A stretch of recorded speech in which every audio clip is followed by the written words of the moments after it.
வண்டி ஸ்கிராச்சஸ் ஆயிருக்கு, டேங்க் ஃபுல்லா கவர் பண்ணோம். அதுக்கு எவ்வளவு பிரைஸ் அமௌண்ட்? இதுக்கு 100 ml தேவைப்படும்பா. அதுக்கு மேட் கிளியர் அடிக்கணும். அதுக்கு ஆனப்பத்தை அடிச்சா பக்காவாக இருக்கும்.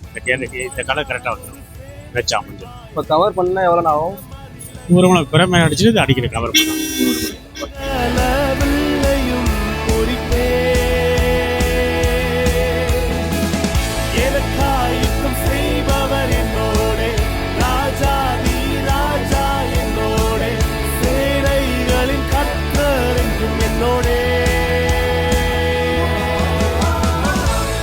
நான் ஒரு சேனைக்குள் பாய்வேன், எந்த மதிலையும்